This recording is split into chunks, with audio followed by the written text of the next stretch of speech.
quelques difficultés qu'il a parlé ici, il nous a donné un conseil pour conclure dans cette matière. Lisons un peu Ephésiens chapitre 5. Ephésiens 5, verset 16. Ephésiens 5, 16.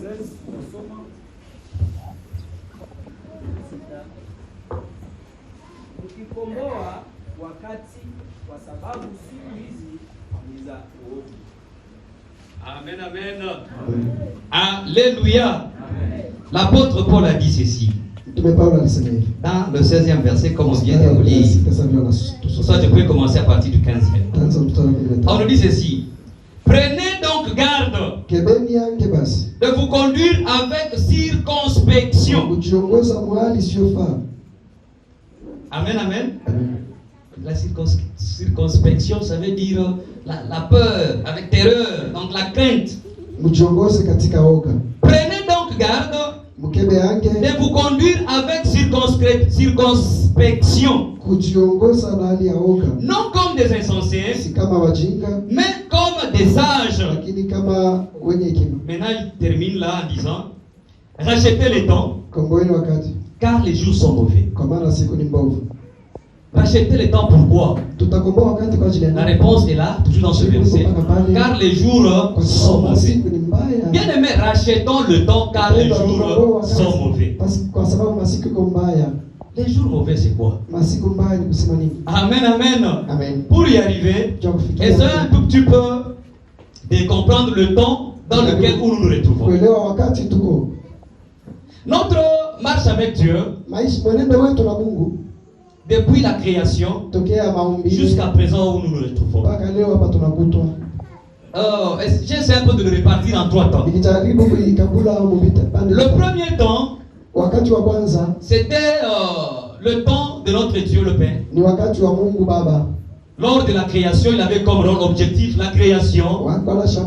Il a voulu être le maître lui seul de son peuple. Il a voulu diriger lui-même. Voyez même Israël lorsqu'il était là, lorsqu'il a façonné le peuple d'Israël. Dieu a voulu être leur président. Il a voulu être leur roi. Contrairement aux autres nations, eux qui avaient leur roi respectivement. Mais le peuple d'Israël n'a pas accepté que Dieu soit leur roi. Or, ayant le Dieu comme étant notre roi, aujourd'hui, si je peux parler des enfants de notre président, ils ont leur père président. Ces enfants-là auront besoin de quoi? Ils vont chercher quoi? Ils vont chercher quoi qu'ils ne vont pas trouver. Ce qu'ils auront besoin, c'est juste une parole, un ordre plutôt, et la chose arrive. Le véhicule. Non, moi je vais manger aujourd'hui ça. Donc tout ce qu'ils ont en train de chercher, ils le sauront parce que c'est leur père qui a les droits. Bien sûr sur le pays et dans cette matière. Mais ça c'est un homme. Mais ayant Dieu comme étant votre roi, Israël devrait chercher quoi? Même dans les combats. Parce que Israël devait même s'inquiéter. Mais ils ont refusé. Ils ont voulu qu'un homme à leur ressemblance puisse les conduire. Dieu les a abandonnés. Il a accompli leur vœu. Dans ce premier temps-là, ce temps-là commence à partir de la Genèse jusqu'à Malachie, où Dieu le Père lui-même conduit. Le deuxième temps, là on voit le temps messianique. Ça va de Matthieu jusqu'à Jean. C'est le temps où Jésus-Christ est venu. Lui aussi avec une mission. Une mission de la rédemption. Il est venu nous accorder le salut. Il est venu réparer ce qui était était abîmé, la communion qui n'était plus entre nous et Dieu, lui, il s'est sacrifié en se rendant à la croix afin que cette communion-là soit restaurée. C'est le temps de Jésus-Christ. Il était sur terre. Dans notre marche, c'est aussi une étape. Le troisième temps, ce temps-là, si on peut nous lire dans les Actes des Apôtres,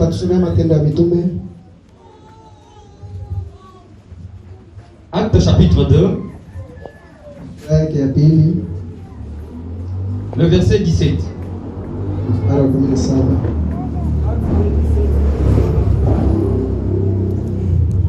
Dans les derniers jours, dit Dieu, je répandrai de mon esprit sur toute chair. Vos fils et vos filles prophétiseront, vos jeunes gens auront des songes, vos jeunes gens auront des visions et vos vieillards auront des songes. Amen.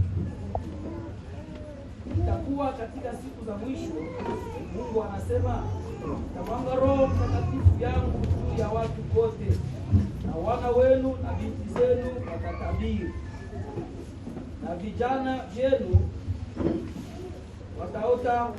wataona maono. Vous pouvez vous arrêter même par là. Ce que nous cherchons, c'est ce qu'on nous dit au dernier jour. La venue du Saint-Esprit marque le dernier temps. Bien aimé, après ce temps, il n'y aura plus un autre temps. Si ce temps qui viendra encore, c'est le retour de notre Seigneur Jésus-Christ. Il viendra pour l'enlèvement. C'est le dernier temps. Au dernier jour, l'apôtre Paul continue aussi à dire à Timothée, il a prononcé les mêmes paroles. On le retrouve dans 2 Timothée, chapitre 3, lisons pour parler directement. 2 Timothée, chapitre 3, verset 1er.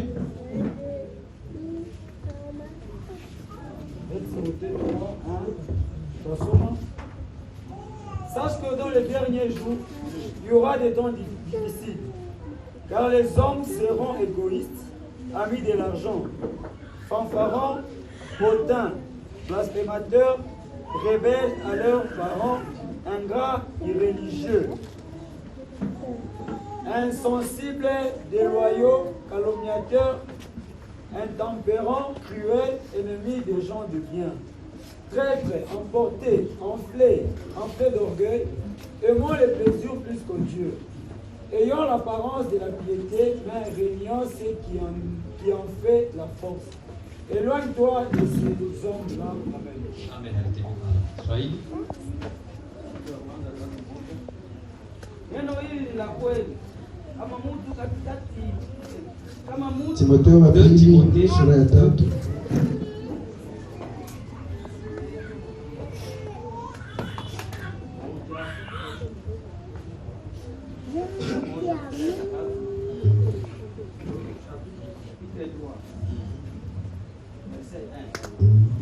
Lakini ufahamu neno hili ya kuwa siku za mwisho zitakuwa nyakati za hatari, kwa sababu watu watakuwa wenye kujipenda wenyewe, wenye kupenda fedha, wenye kujisifu, wenye kiburi, wenye kutukana, wasiotii wazazi wao, wasio na shukuru, wasio safi, wasiopenda wenzao, wasiotaka kusamehe, washitaki wa uongo, wasiojizuiza,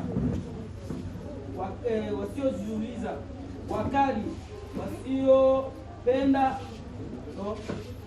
wasiopenda mema, wadanganyifu, wakaidi, wenye kujivuna, wenye kupenda anasa kuliko Mungu. Alléluia. Amen. Amen, amen. L'apôtre est en train d'exhorter Timothée pour lui dire ceci. Il a aussi parlé du dernier jour. Sache que dans les derniers jours, il y aura des temps difficiles. Là, dans l'Éphésiens, il dit rachetez les temps, car les jours sont mauvais. Le temps où nous nous retrouvons, bien aimés, c'est le dernier temps. C'est la dernière période où on est en train de nous parler des jours mauvais. Le temps que nous traversons, l'apôtre vient de le dire ici. Sache que dans les derniers jours, il y aura des temps difficiles. Les jours sont mauvais, bien aimés.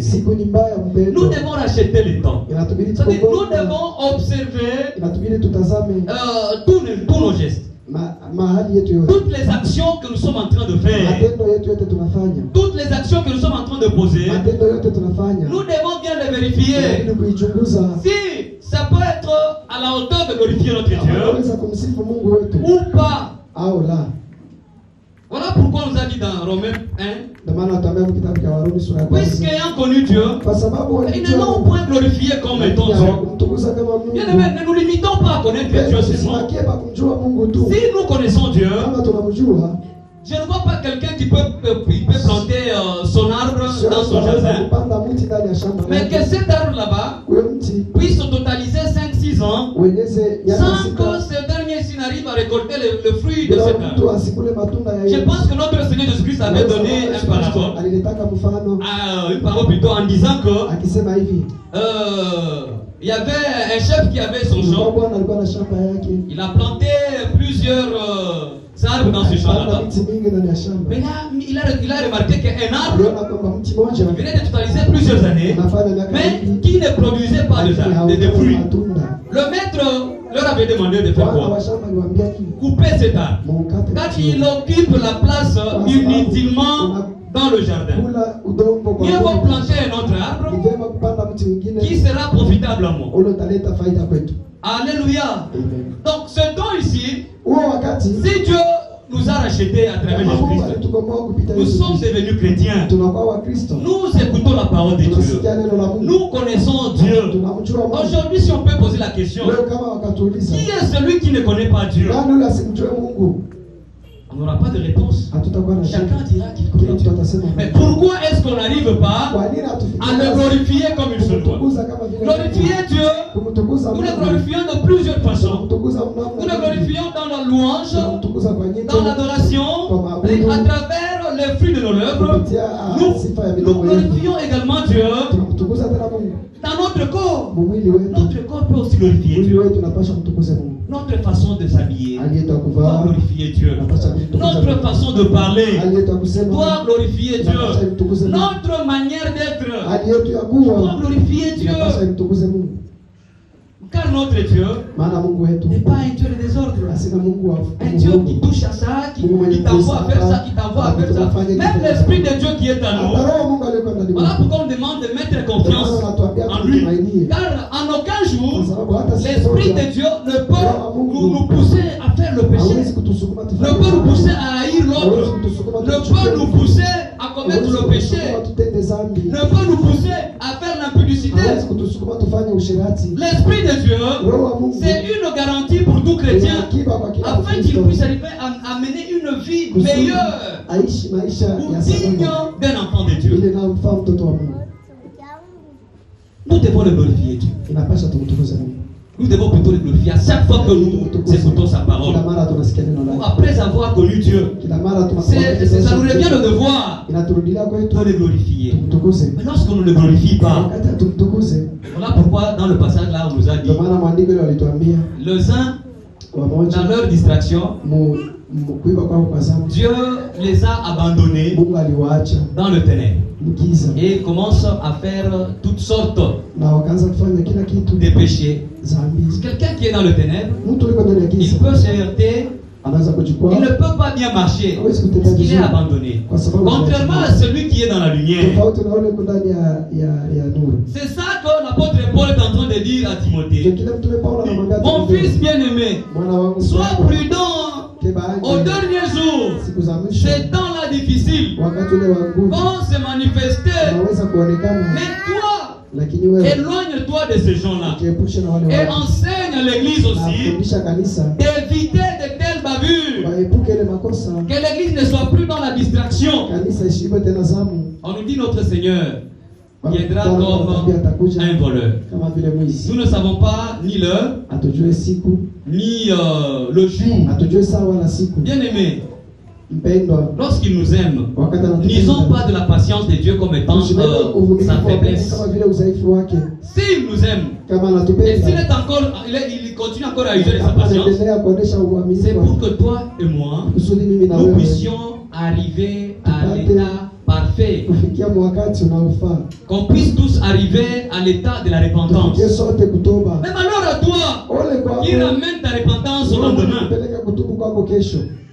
L'apôtre Paul dit ceci.